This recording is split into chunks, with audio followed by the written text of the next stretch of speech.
How's it going, guys? Nordy back, bringing you some more StarCraft2 content, continuing on my road from Silver to hopefully Masters someday. So we got a pretty good match here. It's between myself and Rabbit. It is a PvZ on Ascension to Ire, so let's get right into that. So Rabbit is a diamond player, so our first diamond player on our road to Masters. So let's bring up the nameplates and all that jazz. So PvZ, what you want to do early on, obviously you want to wall off. You can either wall off the main or you can wall off the natural burst. In this match, I'm going to wall off the nat burst. I'm trying to experiment which one's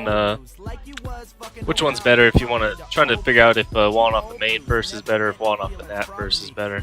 So I'm just trying out the walling off the natural expansion burst for a couple games here just to see how that is, because I usually wall off the main base first. So you want to throw that pylon down. Then I'll throw down the first gateway down here at the net, and then I'll send that probe out to scout like normal. Then I'm gonna get a gas there. Paying attention to my mini map, seeing if I see see if he's doing a drone scout or anything. As my my probe goes across the map, I'm doing the one gate expand like normal. You know, pretty standard PvZ build.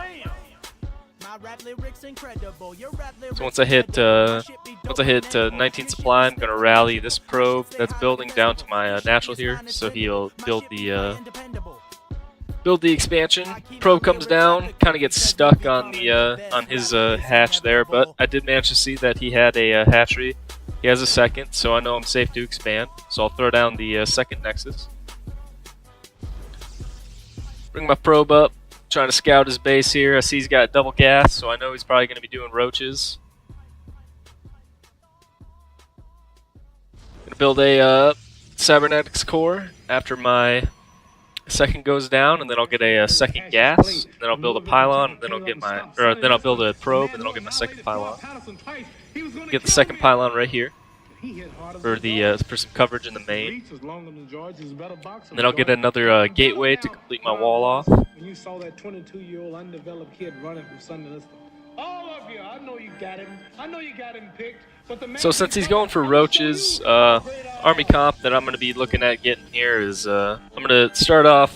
I'm going to get a dark shrine, so I'm going to start warping in some DTs, and I'm going to wait to see if he gets a detection. Then if he does get detection, I'm going to morph them into archons, so that you know the archons are pretty tanky, so they'll be able to pretty much destroy all the roaches that he builds. So I'm not too worried about any roach play. I'll also be getting some immortals out as well to help deal with the roaches, and then I'll be getting charged zealots, because charged zealots are very good against a roach. Send my building some adepts to wall off here. I'm just sending them over to hold position down here at the nat so that the enemy can't flood in lings to try to get into my mineral line. I like to do a 2-space wall off. That way I can morph in archons in my main, and they can get out, because an archon can't actually get out of a 1-space wall off, so that's why I like to do 2-space wall offs. So I have to get 2 units over here to hold position to complete the wall. I see he's got a observer right here, so I'm going to be getting a stalker to try to push that away so he can't get any detection on my base. Doesn't have any vision, seeing what I'm up to. So getting a stalker out, we're going to deal with that. Building the pylon over here just in case he sends in an overlord to do any drop play. That's something you want to think about in all your matches in a PvZ, is building a pylon or putting something over at the edge of your main, just to make sure that your opponent isn't going to drop you or anything like that. Because a couple of dropped banes can really mess up your day. You know, they can run in and just destroy your whole mineral line. Just not very good for you. Continuing, I'm going to warp in another stalker just in case he tries to bring that overlord back through. Warp gate's almost done. Got my Twilight Council up. I'm going to start resonating glaives for my depths. Then I got my dark shrine going up. Continue to make probes as normal. Just trying to get that probe count going up. can see here he's pushing across the map with a bunch of roaches, a couple lings.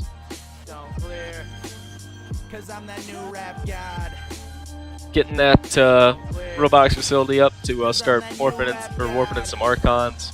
Put down a few more gateways just so my gate count is sufficient. The gases are going up. I'm gonna start putting probes into that for gas because if you're going for the DT build, the DTs take a lot of gas, so you'll want to be mining gas pretty early on. Cornering out that resonating glaives there, and after the resonating glaives is done, I'll be getting charged for my zealots. See here, he morphed some of these roaches into ravagers. I got my mothership core down at the NAT to help ward off any attack that comes in, and I got two pylons at the back of my wall here so they can shoot over the wall if he ever attacks me. DT shrine is done, and so is my robotics facility. I'm gonna build a observer and send it across the map. I got supply blocked, which isn't a good thing, so I'm gonna start having to get some gates up. At the same time, he attacks me here, throws down some corrosive bile on my units, and manages to get a bunch of them because I was moving my units up to try to attack him. But I noticed he doesn't have any detection, so I just warp in a bunch of DTs, and my DTs are just gonna go to town here. So, even though he has a bigger armor than me, he has no units that can detect these DTs, so I'm just going to destroy him here. Photon overcharges his pylon, try to take out his units. Pylon manages to survive with 13 HP. If he would have maybe just stuck around for a second longer and attacked it, he would have taken out that pylon and taken out my good portion of my production there. And during that attack, I was floating a bunch of minerals, which is not good. So I'm going to warp in a bunch of gateways over here in a minute. Try to rectify that. Morphing these DTs into archons because I saw that he got this this overseer here. Pumping out a immortal. Getting some pylons up so I don't get supply blocked again like a noob.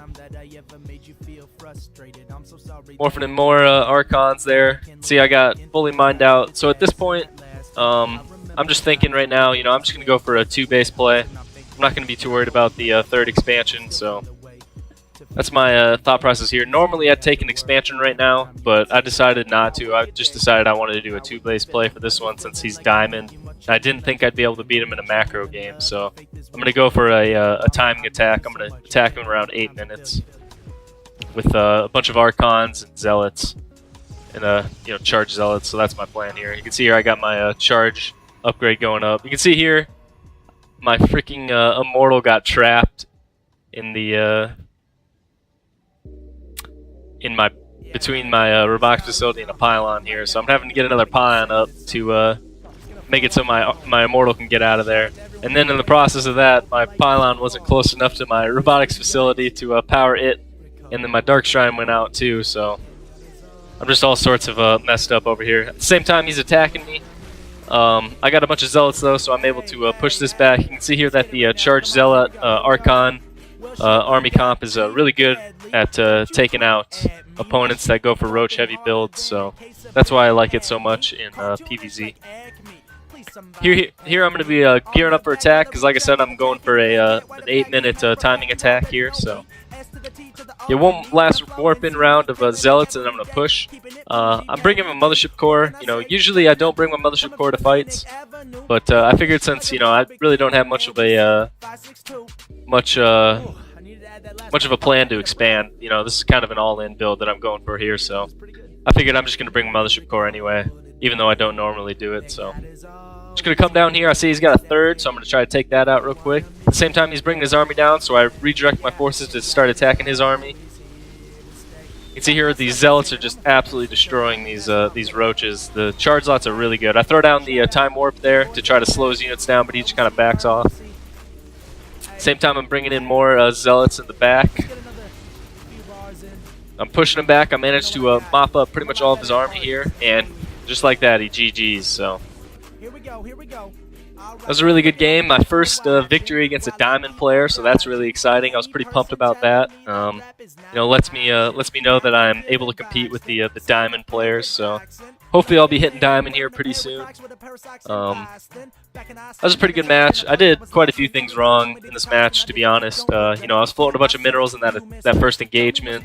I never, if you notice, I never got a forge, so I don't have any attack or armor upgrades. So that was a bit of a mistake. I didn't get a warp prism out early enough, so I didn't have a warp prism at the front to warp in zealots at the front. So I had to keep warping in zealots in the back.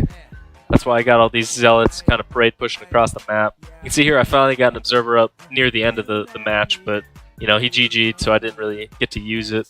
You know, that immortal getting blocked in was a pretty big mess up. I should have rallied it around the back here, but it is what it is. But even though I made all those mistakes, you know, this army comp is a really good army comp in a PvZ. Like I said, it mostly comes down to just a bunch of zealots. You see here, I got 15 zealots. Zealots, archons, and you know, maybe an immortal or two.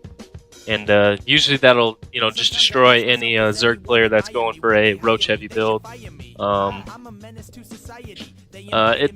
had I've had varying success against Zerg players that go Hydralisk heavy builds with this Archon Zealot composition.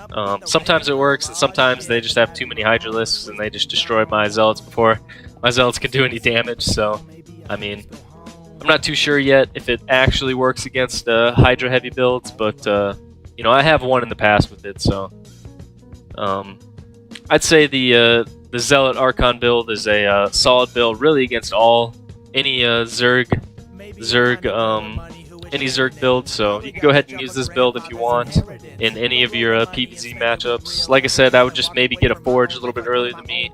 I've been struggling with my upgrades recently. I don't know why. I'm usually pretty on point with upgrades, but past couple games I haven't been hitting my upgrades on time or even at all. Like in this match, I didn't hit them at all, so need to work on that again for some reason. I'm falling behind there. The gate count was pretty good. I mean, I had 1, 2, 3, 4, 5, 6, 7, 8 gates. That's not too bad for an 8-minute attack. Probably could have warped in a couple more when I was attacking, but that's alright. Yeah, that was a good match. Got that first diamond win. That's pretty nice. So, hope you guys enjoyed. As always, we're listening to my buddy Stone. So, if you like him, I'll leave a link in the description to his SoundCloud. You can go check him out if you want. If you like this video, I'd greatly appreciate it if you'd like, comment, or subscribe. You know, that'd be awesome. If this is your first time with me, go ahead and check out any of my previous videos. You know, I got a whole bunch of different videos. You know, I got videos for all the different matchups, PvZ, PvT, and PvP. Got a couple build order guides and just one helpful tip video for you guys. So I got a pretty varying degree of videos. So if you want to check those out, again, I'd greatly appreciate that. And yeah, hope you guys enjoyed this video. Hope you learned something. And I'll catch you all in the next video. Nordy out.